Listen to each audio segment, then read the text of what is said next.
We're looking at a man who's a quadriplegic. Didn't take pictures of him when he was in the ICU, but you're seeing that he still has a halo on. He had a very severe accident. He had a near-death car crash, head-on car crash.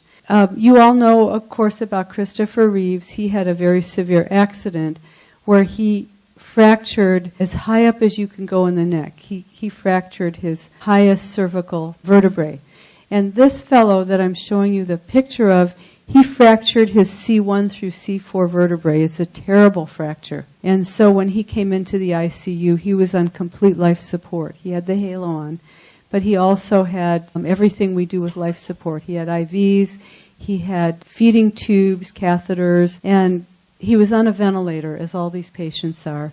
And he couldn't speak because the ventilators, unless you turn the valve on the ventilator, all you can do is mouth words. We were kind of doing a bit of sign language with me, trying to read what he was saying through his lips, but he couldn't speak. But I started to pray with him, and he had a very fast, instant response. Right away he started to get his feeling back, which was wonderful. And he began to move his upper body. And he was moved out of recovery or out of the ICU into another ward. And you can see here what the Lord had already started to do.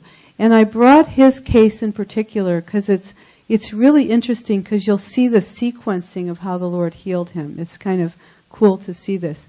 So already what you're seeing is he's lifting his arms. Now that itself is not something a quadriplegic can do, what you're seeing him do. What you all take for granted, like lifting a piece of paper or a phone, you can't do this as a quadriplegic. You don't have the strength, you don't have the coordination. Your arms are just kind of flopping around, doing nothing. And so he's already showing that he can lift his arm, and it's awesome. And then let's go to the next slide. The halo is off, and what's he doing? He's crossing his legs. So what you're starting to see is the Lord's moving him toward healing. Look at that. He's crossing his legs, and he's moving his legs now. Let's go to the next picture. Look at that. He's kicking his leg out. The Lord's doing a lot of healing on him. And then the next picture. And you can see a big smile, as I said. My patients in the hospital, I see smiles, and he's got a big victory sign. And let's go to the next picture. Look, he's walking. And there he is. He's out of his wheelchair walking. Isn't that cool? We're really clapping for the Lord here.